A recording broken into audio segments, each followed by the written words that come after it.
할렐루야. 5월 25일 화요일입니다.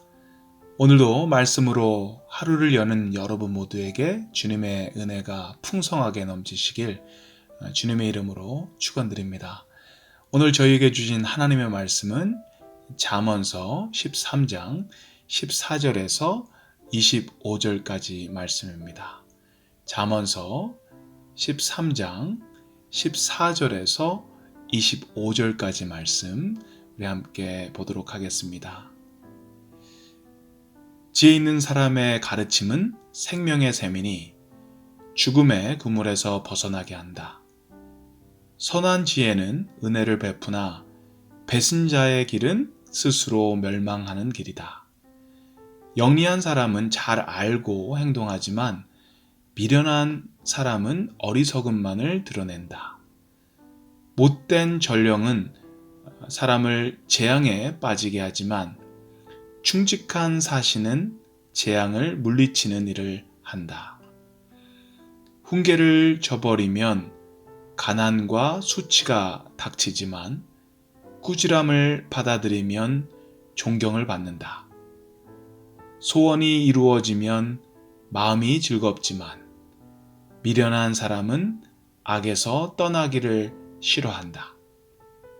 지혜로운 사람과 함께 다니면 지혜를 얻지만 미련한 사람과 사귀면 해를 입는다. 죄인에게는 재앙이 따르지만 의인에게는 좋은 보상이 따른다.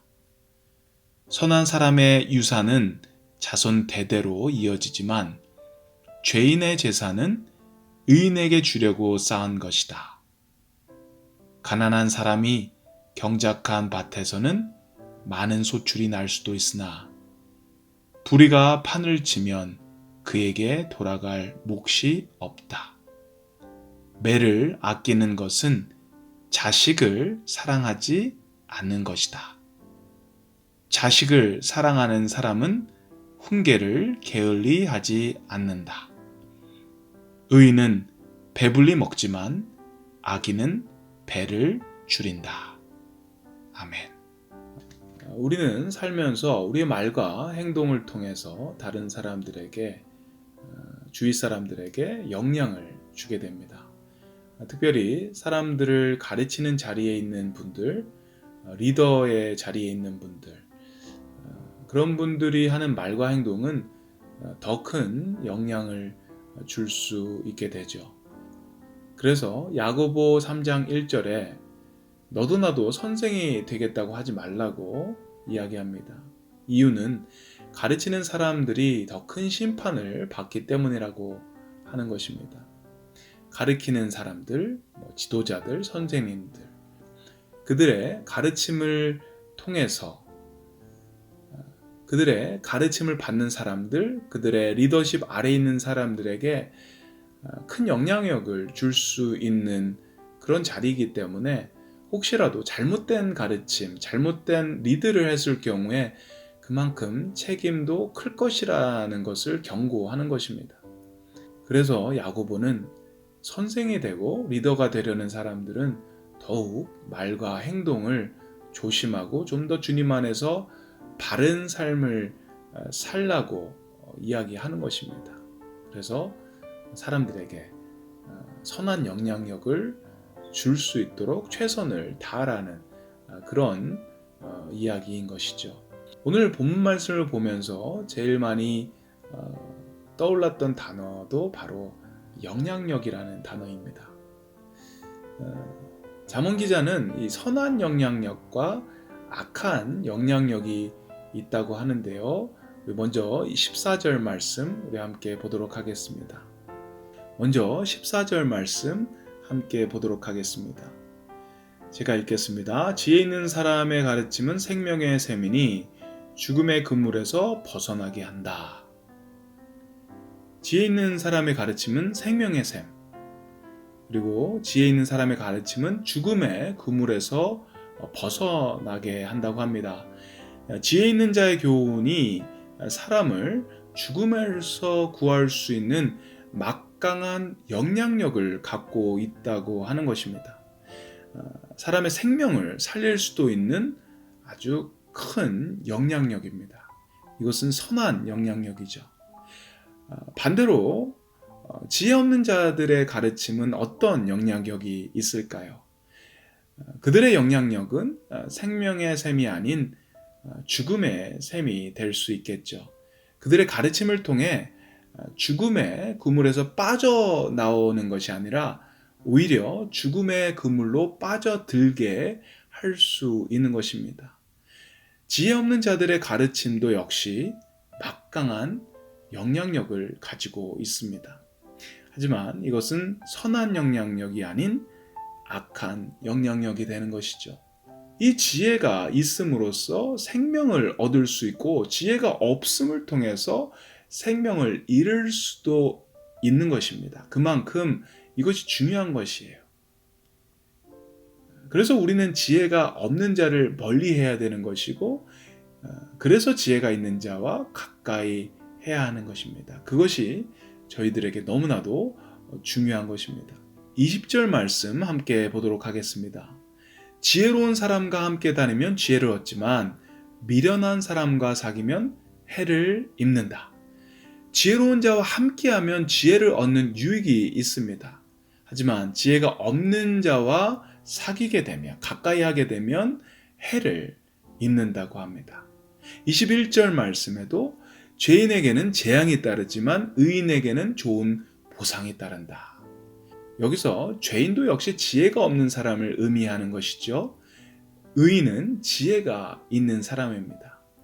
지혜자와 함께하면 유익이 있고 보상이 있다고 이야기하고 반대로 지혜가 없는 자들과 함께하면 해가 있고 재앙이 따른다라는 것입니다. 지혜자와 함께하는 것은 은혜입니다. 큰 유익이고 큰 축복입니다. 하지만 미련한 자, 지혜 없는 자와 함께하는 것은 저주와도 같은 것입니다. 그렇다면 지혜자와 가까이 할 때, 지혜자의 말을 듣고 순종할 때 어떤 보상이 있고 또 지혜가 없는 자와 함께할 때는 어떤 해가 있는지 한번 살펴보도록 하겠습니다. 18절 말씀 보겠습니다. 훈계를 저버리면 가난과 수치가 닥치지만 꾸지람을 받아들이면 존경을 받는다. 지혜자의 훈계를 저버리면 가난과 수치가 닥칩니다. 하지만 지혜자의 꾸지람, 지혜자의 훈계를 받아들이게 되면 거기에 순종하게 되면 존경을 받는다라는 이야기입니다. 22절에는 선한 사람의 유산은 자손 대대로 이어지지만 죄의 재산은 의인에게 주려고 쌓은 것이라고 합니다. 25절도 의인은 배불리 먹지만 악인은 배를 줄인다고 이야기합니다. 잠언 기자는 지혜자와 가까이 할 때는 실제적으로 이런 유익들이 있다고 하는 것입니다. 사람들에게 존경도 받고 또 금전적으로도 이익이 있고 배불리 먹을 수 있다는 이야기를 합니다. 그와 반대로 지혜가 없는 자와 함께 할 때는 가난과 수치를 당한다고 이야기합니다. 결론적으로 잠언 기자가 하고 싶은 이야기가 무엇이죠? 될 수 있으면 지혜자와 가까이 하라는 것입니다. 될 수 있으면 지혜가 없는 그런 사람들과는 멀리 하라는 것입니다. 그렇다면 이런 질문을 저희 자신에게 해봤으면 합니다. 지금 우리는 누구와 제일 가까이 하고 있습니까? 지금 우리는 누구의 가르침을 받고 있습니까? 지금 우리는 누구의 영향력 아래 살고 있습니까?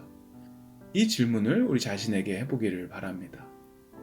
내 삶에 누가 가장 가깝고 누가 가장 큰 가르침을 주고 있고 누가 가장 큰 영향력을 우리에게 행사하고 있는지 자신에게 질문해 보시기 바랍니다. 너무 뻔하겠지만 가장 좋은 답은 참 지혜 되신 하나님을 제일 가까이 하고 그분의 가르침을 순종해야 되고 그분의 영향력 아래에 저희가 있어야 하는 것이죠. 성경의 가르침, 예수님의 가르침, 성령의 인도하심에 귀를 기울이고 순종하고 살 때 비로소 우리는 하나님과 가장 가깝고 그분의 영향력 아래 살고 있다고 할 수 있겠죠. 그렇게 될 때 우리는 유익을 얻고 더 나아가 생명을 얻게 되는 것입니다.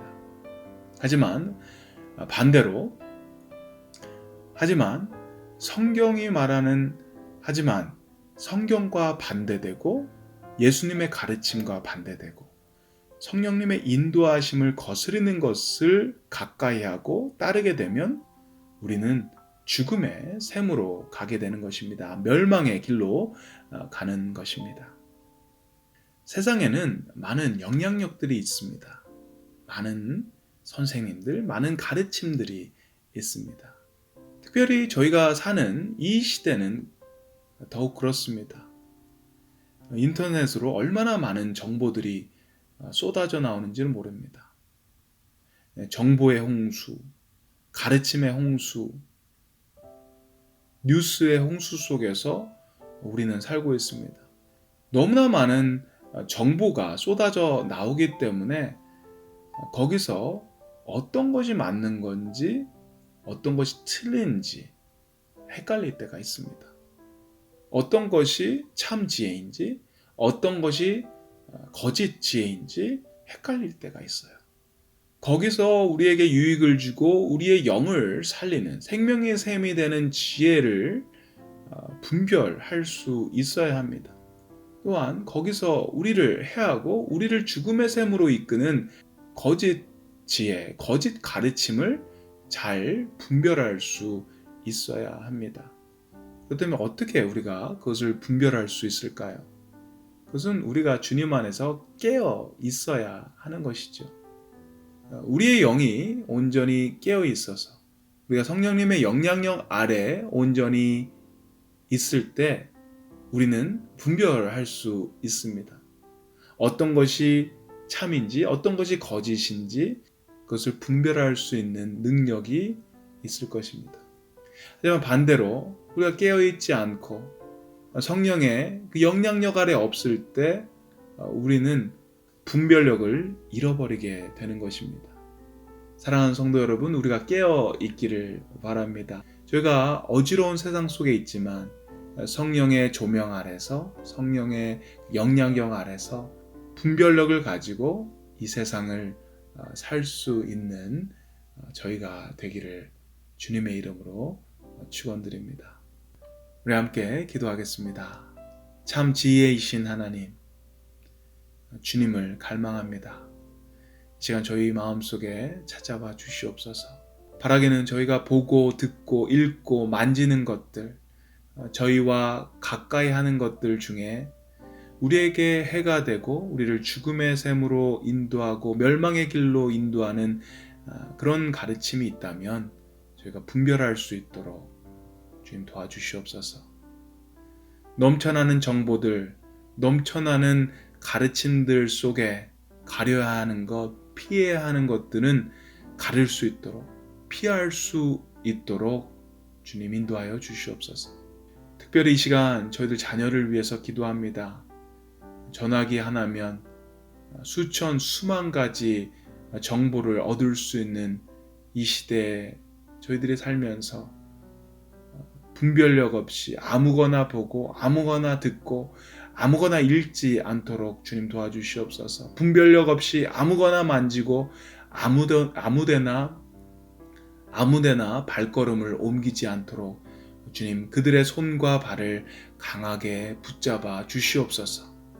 그래서 날마다 참 지혜 되신 하나님을 가까이 하고 하나님의 말씀을 마음에 새기고 그들의 삶이 하나님의 지혜가 넘치는 생명의 삶이 되게 도와주시옵소서. 오늘도 주님과 함께하고 주님이 주시는 지혜의 말씀과 함께하며 유익을 얻는 생명을 얻는 저희 모두가 될 수 있도록 주님 인도하여 주시옵소서. 감사드립니다. 예수님의 이름으로 기도드립니다. 아멘.